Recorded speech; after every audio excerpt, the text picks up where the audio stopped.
Rebecca Lowe, Thierry Henry, Zlatan Ibrahimovic and Alexi Lalas with you on this Monday. Plenty going on around the World Cup today. Germany have gone home. We're going to show you how it happened. Alexi against Paraguay today, who of course lost to the US. Lots of possession for Germany, no goals. And then down at the other end, and Cesar, right at the end of the half, watch him, he's just ghosting in at the top of the box there and says, I will take that, I will head that home. And just like that, 1-0 for Paraguay. And well, Neuer, nothing he can do on that, just watch it go in the back of the net. So Germany goes in at half, down 1-0. But 54th minute, Kai Havertz, the dude just pops up. He knows how to score, he smells opportunity. This one just skimming off the back of his head into the far corner. So 1-1 again, just gets enough of a touch here and perfectly nestles into the far corner. And then it's going to be a chance for Germany, as we're going to see here. Wirtz crossing the ball. We all know what Carter does, and he does it usually so well, but Hill saves it to still make it 1-1 in the game. And then we all thought, we were watching it, that Ta won it for Germany. Weak. That is weak. But yeah, the referee went back to VAR and disallowed the goal because of the foul on the goalkeeper. And then Alexi. That one's still flying. That one's still in orbit. And then that's the one. Finally, wow. Paraguay through. Amazing. This is the Paraguay that I know, actually. This is the team usually that's what they do to you. So the US, when the US opened them up the way they did, that was on the fluke. Brazil against Japan. Zlatan, 29 minutes on the clock. 1-0 Japan.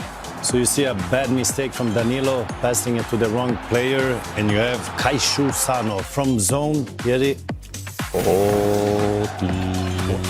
14 and a half.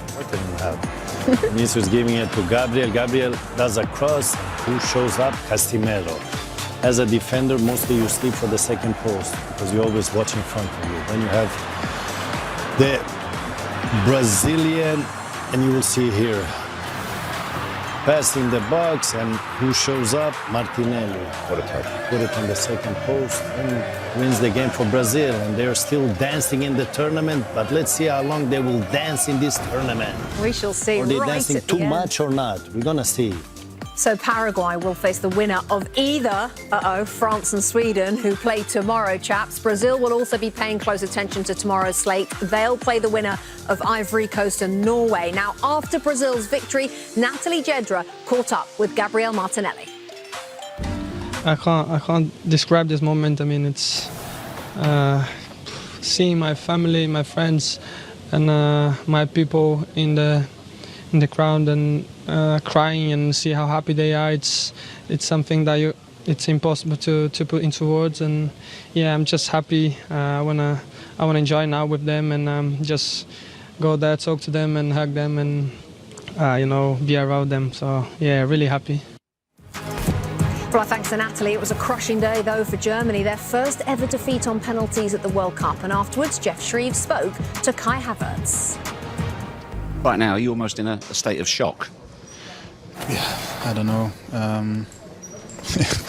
Shock probably is a good word. It's hard to find words after something like this because we came here with a goal in our head, and especially also after the last couple of tournaments, we had big goals, and I thought we were in a good way, and then to go out like this, not easy. Thanks to Jeff. Zlatan, what happened to Germany? What happened? This is the game. Win or lose. It's no second chance like you have in the group stage. And if you don't score those goals, they had great opportunities to score. The goalie of Paraguay might have done game of his life. And then when it comes to penalties, 50-50. There is no favorite winning in penalties. But Paraguay is solid, defending good, and keeping that box tight. Germany pushing, the Deutsche Machine pushing, great chances. And this is lottery. Penalties, it's like or you're here or you're zero. And I'm sorry for Tall. He scored the winning goal, but they took it away from him and then miss a penalty. Yes, from hero to he might get criticized by the media and that, so it becomes zero. So, but this is the game. You need to be strong mentally and keep going. And unfortunately, the Deutsche Machine, they go back home. Thierry, you mentioned a minute ago that's the Paraguay today that you were maybe expecting against the United States, for example. That's why I was saying, and Alex, we were talking about it, that, don't play down the US. You open up that team. It wasn't luck. You did it. It's tough to play against Paraguay. So that's why the narrative after, no, you open up Paraguay. And you see that it's not easy to do that. The only question that I would have is, so, okay, you didn't start Undav on the last game, group stage, but you start Undav against Paraguay, but you don't start Musiala. I think he's going to have to answer some question, the coach here, about what decision he has taken there. But don't take anything away from Paraguay. Yes, Germany had, I think, 79 or 78% of possession, but it's about what you do with the ball when you have it. And Paraguay did plenty of that, plenty of art, and they deserve to go through. Alexi, Julian Nagelsmann with questions to answer, but the German Football Association as well, because this is now a bit of a theme the last few World Cups. Yeah, so first off, Zia, I love you, but I disagree with you when it comes to penalties being a lottery or a crapshoot or a coin toss. It is a skill. And by the way, historically, Germany has mastered taking penalties. This is the first time we've ever seen them lose. So there is a favorite relative to what has happened in the past when it comes to this. So this is something very special. This particular Germany team, as we mentioned, out in the group stage in the last 2 World Cups. I mean, last time they even played in a round of 16, this is a round of 32, was what, 2014? They're going to need a das Boot. They're going to have to find a way to get back to just a level where they can compete in a World Cup, let alone win a World Cup. So this is a complete disaster, yet another failure. I mean, I guess silver lining, you got out of the group. But this is not what you expect from a German team. And we keep expecting Germany to be Germany. And maybe in this past decade, Germany has lost sight of what Germany is. So we'll see if there's another reboot. Yeah, interesting. Lexi, as he said, Germany have never gone out of the World Cup on penalties. Historic day. Meanwhile, Morocco and Paraguay have advanced today at the top of their respective sides of the bracket. And so we now land in Monterrey, Mexico for tonight's clash between Netherlands and Morocco.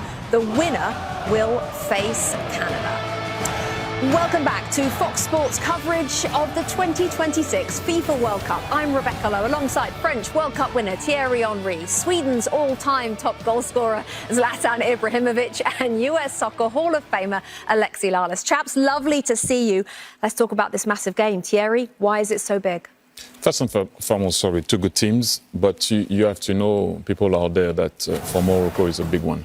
You have a lot of Moroccan in the Netherlands, whether it's Amsterdam or Rotterdam. Even the guys playing for Holland, they have a lot of Moroccan friends. I can tell you that. So it's going to be a special one. I experienced it also because you have a lot of Moroccan in Brussels when we played them in Qatar and they beat us, and they went out to celebrate in the street of Brussels. So if it happens today, they will go out and celebrate in the street of Amsterdam and Rotterdam. You also have 3 players that were born in the Netherlands playing for Morocco. So it is extra special for Morocco. Be careful, Netherlands. We can't wait. Zlatan, what stands out to you?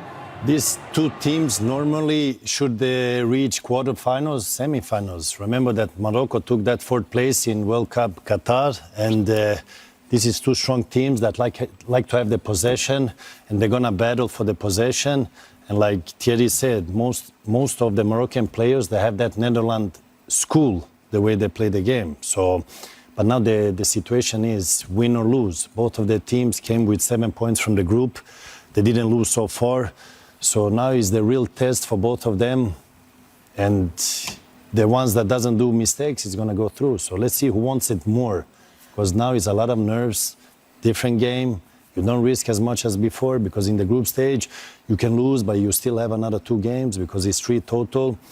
It will be a very nice game to see. You mentioned the word nerves, Zlatan. Do the nerves change from the group stage to this? A lot. Because in the group stage, you play 3 games. You can lose 1, but you can recover from the other 2 games. Now it's like win, lose. You do a mistake, you don't get another game. You need to win the game. And my friend Carlo Ancelotti said it's more easy to play nice, but it's more difficult to win. So now you got to choose. You want to win or you want to play nice? I prefer to do both things. Play nice and win. Not everyone can do that, Zlatan. I don't know if Alexi agree with that. Yeah, I agree with that. I 100% agree with that. It's not always possible, of course, and winning, as everyone is talking about, is the only thing right now because we are in the knockouts. So one of these is going to go home, whether it's the semi-finalists from the last World Cup or the quarterfinalists. It's a shame in a way, Lex. Yeah, I mean, we're coming off seeing a quote-unquote big dog go out of the tournament in Germany. It's already throwing up some surprises. We'll talk about that in a second. But the reality is that you're looking at two top 10 teams facing each other in this new round of 32. So a very good team is going to go home. So the stakes rise, the pressure rises, the consequence rise.